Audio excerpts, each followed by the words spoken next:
Have you ever wondered what games you should keep or you should lose? Find out here at Purge Reviews. License to Grill was a game I saw on Kickstarter and I was very excited about it. I liked the theme, and that kind of 1950s artwork really was appealing to me. And I was excited to get this game. And when you see the presentation of it, how the box is like, it's actually a grill and you can turn up and turn down the heat, I think that presentation is very nice. Then you get the polyomino tiles that are just okay. I think they're fine. They come in different shapes. I don't know what I expected, but they're fine.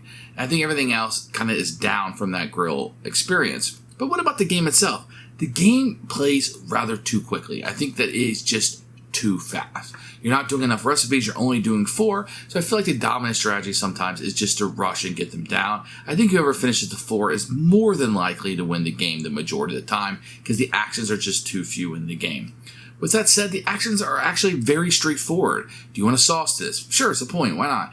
Do you want to do this? Sure. Do you want to have it sit this long? No, because that's a negative point. It just seemed kind of obvious that what we're going to be doing, and only 2 actions a turn. It's not like you're juggling a whole bunch of recipes at one time. I've never seen anybody have more than really 2 things going because you just don't have time. It doesn't have time to kind of marinate, if you will. It's just a rush. Action here, doing the same thing over and over until it's done, and you score up and see who won, and it's usually the person who did the 4 recipes and finished the race first. It's okay. I don't think it's a bad game. I'd probably give it a 6 on a BGG scale. I think it's a fine game. I think if you like the grilling, maybe elevate that a little bit, and if you like the artwork, maybe elevate it just a tad more than that. I could have seen when I first started gaming, it's been one of my favorite games. I would have liked it a lot. I just don't feel like that polyomino, putting things on the grill, really got affected too much. If I saw people going for meat, I would go for a veggie because the grill was open. It just seemed kind of obvious to me. It was hard to, because the game's moving so fast, to really plan against what my opponents are doing. I felt like I was doing my own thing and hoping for the best. And everything just seemed kind of straightforward and obvious when I was going through it. So the decision scope wasn't that huge for me. The theme, love it. The artwork, love it. I'd almost like to see another whack at this game, another second edition with the same components, the same look, the same idea, and maybe I'd like that more. It just came out a little flat to me. It'll be a Purge. Here is License to Grill. I love this cover. I think this is one of the best artwork covers. I don't know what I like about it. It's just friendly and nice, and I really do enjoy it. We're going to get a rule book, which we'll take a look at in a few minutes. This is a really neat little component. So this is a napkin, and based on number of players, you will kind of fold it over, and you're going to put your polyomino pieces on here. You know, it's really neat. That's a napkin. It goes with the theme, but it doesn't lay all that flat, but it works fine. Everybody's going to get a player board. These are fairly thin, but they're fine. They just kind of sit on it. Now, this is really cool. So you're going to use this during the game. It's going to look like a grill with your warming track up there, and you open it up, and you have your little pieces that you can put in here. And then you'll have some in here. You can lift this up. You can see more of your polyominoes. Your recipes can fit in here, etc. But you're going to have everything in here. So that's pretty nice. You just pull it out when you're ready to play. But this is a really cool feature that you have in here. The tiles are all nice. Have different shapes for the different foods and stuff that you're going to have here. This is really neat. You're going to have little victory points that are really cool. And they look like burners that you would have out. And then your recipe cards will have what they are and how long they can cook for, etc. So these are very nice components, very good. Some just generic cubes that you'll be utilizing, just regular wooden cubes, but this is really neat. So this is actually, you'll be using this during the game, and it looks really neat. And as you put the little components on there, you can see that it has a really cool effect to it that you can be able to utilize as you're playing through it. So great components.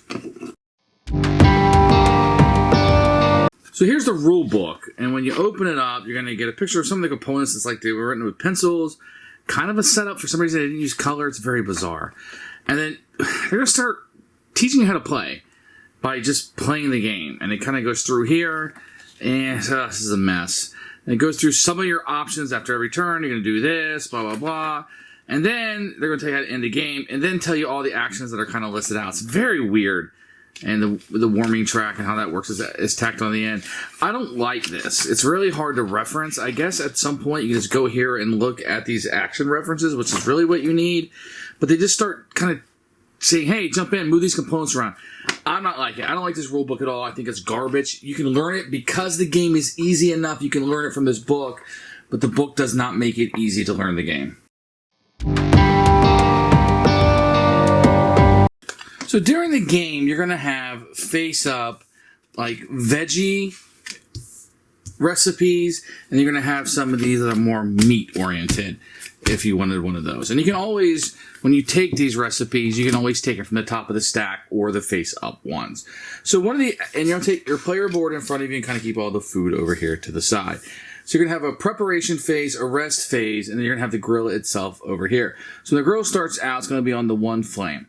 So on a turn, the first thing you're going to do is you're going to pick out one of these that will be the recipe that you'll start with. So let's say I'm going to take the chicken skewers. So I'll take this. This will become the recipe that I'm kind of working on, and I'll put this down in my preparation phase. I can put it wherever I want as long as it fits onto my board. So you can see as you're getting more and more of these that they may not fit, so you wouldn't be able to take them as the game progresses. And then when you do, a new one comes out. When you take one of these, the first thing I do is put a cube right here, and you're going to put it on the prepare side of it. So at the beginning of each round, if it's still in the preparation phase, it will move up until it's garbage. Once it's garbage, you have to get rid of it. You didn't do anything with it. So one action you can take, if it's right there, is if you wanted to, you could sauce it up a little bit, and these plus ones like there, and that would give you a plus one. So that's an action. So you're going to have 2 actions on a turn.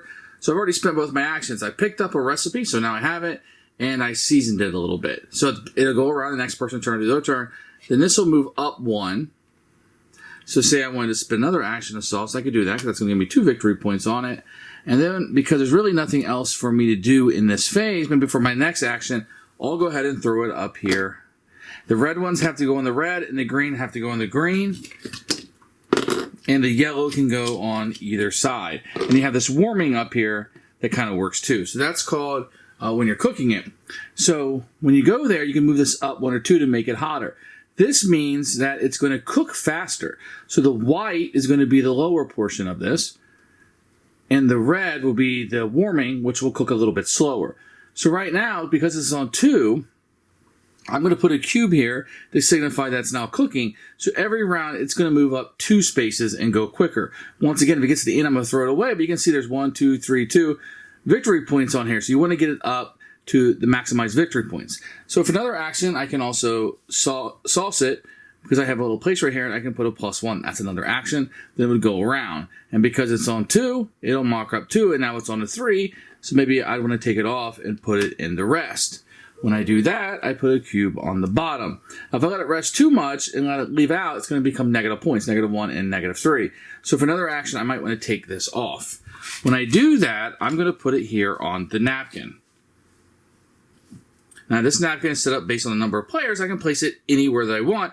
But if I cover up some of these icons that are on it, I get those powers. So it might let me season something I have out, or sauce something. It might let me put something on the grill or put something on the rest, depending on what I need or I have available. Sometimes you just cover it up because you don't want anybody else to be able to have it, and that's fine. Once I've done this, I have scored this, so I will look at how many victory points. So I've got 1, 2, 3, 4, 5, 6, and I would take 6 victory points out of here, and I've accomplished that. So you want to be able to take them, season them if you want to, but get them on the grill, let them cook a little bit, sauce them if you need to get those extra points. You're going to spend actions doing that, put them in the rest, and then rest into serve. So that's what you're going to be doing over and over and over again.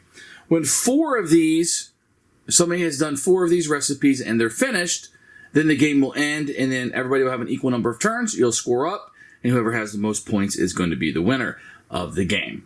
And that's how you play License to Grill. Who should buy this game? I think if you like grilling, if you got somebody who maybe likes lighter games, you haven't played a lot of games, so maybe this will feel a little fresher than maybe it would for somebody else, I think this game is going to elevate. Like if you want to play a game with your dad, he's a really big griller and he likes to grill, but doesn't like board games, I think maybe you can get him into this.